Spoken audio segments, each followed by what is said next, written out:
Ndị mmadụ na-ajụ ndị Mbaise na mmadụ ọnụkwọ n'ụlọ befa Michael Angel ji wee yiri ụdị akwa anụnwa wee bịa ịgba nkwụ nwafa nwaanyị. No Michael Angel na-anụ nke nwaanyị ka nke nwaanyị na-anụ ya bụ Michael Angel. Ndị be bịakwa nụrụ nke na-afịa n'ihu akwụkwọ na tinti Michael Angel ji wee gote agbamnkwụ ya na nwunye ya na ndị mmadụ na-adọ ya ka generator apart my neighbor nke bụ na-ewepụtaziri interview emelụ Michael Angel mgbe first wife ya pụtara wee na-akọrọ ndị mmadụ na mbọsị ya na Michael Angel gbara akwụkwọ n'abalị mbọsị ahụ ka Michael Angel gba ya witi ndị ọzọ wee jee gbaa tịrịsọm. Nwoke a na-ala ikụkwọ ka ewelu mgbu ọhụụ na-etichisi ya ntị nya onye nke a na-aṅụ ya amụ, onye nke anụnwa na-aṅụ ya ala, onye nke anụnwa na-amị ya ọnụ ife nwa na-ewee na-afịọzi ewee welizie mgbu otu wee na-etichisi ya ntị.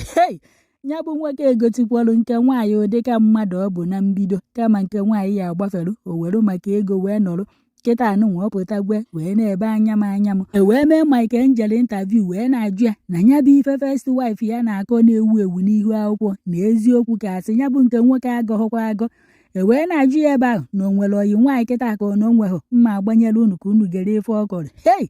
O wee nọrọ ebe ahụ wee sịfa na ọ nụrụ nwaanyị na nzuzo divorce kwa anya bụ nwaanyị na nzuzo na nke ahụ na ndị mmadụ amadụ maka ya wee nọrọ ebe ahụ wee sịfa na kịta anụnwa na o nwere oyi nwaanyị nọmba 1 nọmba 2 nọmba ife ọ gụrụ amakwọ m ife o ya eji wee sevu afafa. Ebe ahụ ka ọ nọzi wee sio na ọ bụrụ na ọ bụ nwa ya nwaanyị na ọ ya yikwa ụdị mmadụ ya. Ndị mmadụ wee sị ya na afọ jọrọ ya njọ mana ọ na-eje anụ nwa ndị mmadụ ọ pụtazie ọ sị na ọ bụrụ na ọnya nwa bụ nwaanyị na ọ ya anụkwa ụdị mmadụ ya ka unu wee mara ụdị onye anụnwa bụ na onye unu fụrụ ebe a afọ jọrọ ya njọ ọ na-eme ka Money Miss Road. Ebe ụfọdụ si kedu ife unu mere respect onye bụ nche ka ọ na-eche ka ọchụ ume ka ọ na-akwa ego wee baa ya aka kedu ife unu chọrọ ka o mee. Ife ndị mmadụ kọkwa ka nna akọrọ na ọ bụrụkwa m ụkọrọ. Ebe ụfọdụ si ọpụ nnọọ ọnya nwa ka enweta ego na YouTube na Naịjirịa si o wee yiri ụdị akwa anụnwa wee bịa ịgba nkwụ nwunye ya. Unu makwa na first wife ya gwara anyị na nwoke unu fụrụ bụ onye aka gọm n'ọkwa onye akpịkpị na ọ hakwa eri n'ọkwa eri n'ọkwa na ilo ka ọ na-eri na ọ bata n'ụlọ bịa n'ọkwa ọgụ na mgba nya ife nke nwaanyị kọrọ adịrọkwa otu ọ dịrọkwa ịbụọ. Ebe a ka nke nwaanyị nọkwa wee kọọla anyị na di ya anụnwa unu na-afụ ebe a na ọ pụtara wee tị ya na onye nwa n'ụbọyị ya o wee ruo otu mbọtị onye aghọta ịbọyị ya wee bịa n'ụlọ befa wee bịa visit eva na ya bụ nwunye ya wee gafetazie na visitors room ebe dudebelu ebe ya na di ya na-alahụ wee na-anụzikwa ka a na-eti mkpu ọchụ ebe ahụ ka a na-etiri di ya mkpu ọtụ na ife ọ na-anụ obu dadi imo iru Ọnịcha gotalụ m Aba iru Aba gotalụ m Ụmụahịa ọ lawuo m tiba ya n'ime nwoke ọma ị nọ na be gị ala m ihe akwụnyetiri nwunye gị ugbo ọ bụzie na be ka ihe anọkwa wee na-ala m nwunye gị nọkwa n'ụlọ.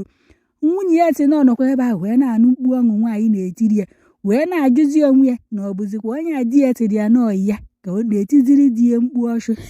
Ya bụ nwaanyị wee kọkwala anyị na Michael Angel nwere ex-girlfriend na nke nwaanyị ya enwego oyi nwoke oyi ya nwoke tie ya ife Superman bụ di ya bụ Michael Angel eti n'ụlọ kwado wee jebe ọgụ ka o jee gbachitela ochie oyi ya nwaanyị ọgụ.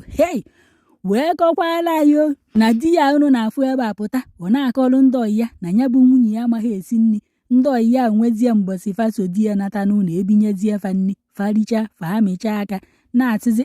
na okwe di ya na-atị na ọ maghị esi nri na nke o tiri n'ọtọ ka wee tị na di ya unu fụrụ ebe a na ọ na-abụ ọlakata ya ọchụ ọ fịọla amụ ya tinye n'ọbọ nya ọlakata nya bụ nwunye ya otu ruo mgbe nwunye ejizi eti mkpu ọchụ dadi imo nwoke achọla amụ ya pịacha tii na ọbọ ya ti na ọ ya alazio na nwunye ya na-ahụ ya atọ ọzọ ụtọ na ala ya adatigwe na afọ ya ayọrọ ayọ na o mekwa nke nwa mee nke ọzọ na-akọ nya bụ nke nwaanyị ọnụ ti na ife kpata na ọ ya alazi ya ọchụ. Ya bụ nke nwaanyị wee welu maka ọnụ di ya na-akụ ya ka o wee metakwuo di ya mma wee jee dozie ahụ ya pichasịa ahụ ya makwa mma ka o wee tọọ di ya ụtọ. Ọ bụ na ya bụ ife niile o mee ma stilu na di ya ekwekwe akpapụtakwara ya anya ka o sie na ya bụ nwoke na awantịlọ nke ya adọrọkwa ịka akọ n'ọkwa na onye onofu bụ nna m onye ọrụ iche na mmadụ bụ egwu nke ya na ọ na-agba ya gwugwo na ọ ha na-ezo ezo na ọ na-egosi anya bụ nwunye ya n'ihu ọya anọ ya nọrọ ọya ga anọ ya pụọ. Michael Angel wee nọrọ ebe emere interview onwekwa ife ọkọfọ nwunye ya nya ọ kọrọ onye nke ahụ elepụ isi bụ na si na nke nwaanyị bụ onye piom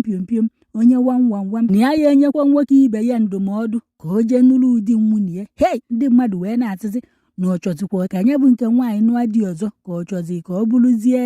onye ya aka nka anụzighị di hei na ife ọ pụtara na-akọta ya bụ nke nwaanyị na ọ bụghị obere ife ndị mmadụ wee na-asịkwa na nke nwaanyị bụ ụzọ kọta ya bụ nke nwoke nke nwoke wee jekwa kọta ya nya bụ nke nwaanyị ebe ụfọdụ na-atụ ụfọdụ ụmụ nwaanyị Michael Angel na-anụ ọpụ na fa nụrụ ife nwaanyị nke izizi kọrọ tifa ka na-eje fajechazie pụta ma bịa ibela ya anya m ndị mmadụ si Michael Angel na ọfụrụ nke o jenu na Mbaise n'ọkwa last bus stop ya na ọya anụgidezi nke aka nka ndị mmadụ wee na-atịkwa nwunye ya ọfụ a na mgbosi di ya asịkwa ya ka emee 17 sọm nye ekwekwuo na hei ama nwoke ya emechazie 17 sọm na 25 sọm ka o ya eti afụ nwunye ka nwunye ya esi afụ ya ife nke a ya ọ ka hụ mma na ije mee n'azụ nwunye ya natakwu na-ebiri dani mere ya n'ihu nwunye igoti nwaanyị onye bụ nwaanyị nwa aka nọrụ ka ezi ife ị na-ekpetalụ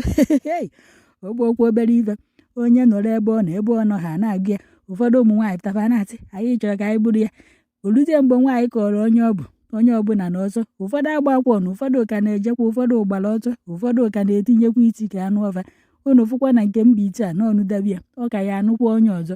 ka ọ na-anụdo nke atef ọ tụkwa na unu ya ege ntị ka ọ ghara ịbụ m kọrọ unu na ndị ọyị ya nwaanyị bụkwa aja dị n'ala ụfọdụ ya aka na-achụ ya ka ọ bụrụ na ya na fayịrị ụfọdụ abụrụ ndị ọ chụrụ ama nke o ya eti ama nọmba fa na oyeji mugu wa na-eti efufa mugu 2 mugu Aba mugu Ọnịcha mugu Owere mugu Pọtụ egwu nọmba 1 egwu nọmba 7 ife a ka o ya eji esi efufa ụmụ nwaanyị ibe m ndonu. It's like I've never said this on any podcast anywhere. Look, I got married in secret and I was divorced in secret. I don't know if I'm dating now or not, but I have babe 1, babe 2, babe 3, babe 4, babe 5. If I was my daughter, I would not date me. Why? I will not even date me. Ụmụ nwaanyị ndonu unu makwa na first wife ya gwara anyị na di ya etere na onwere ọya ọ na-aya ọya ime ahụ na obere oge na ọya anwụ na ọya anọte aka n'ụwa wee nwụ na wee rukwa kịta na ọya nwa egbubekwa di ya ei ọ na-abụ maka gịnị ka o ji wee gwa nwunye ya na onwere ọya ime ahụ ọ na-aya alụmdi na nwunye bụkwanụ ya ngwugwu ekechiri ekechi ịtọghezi ife ịtọghatara bụ na ya na-aba anụ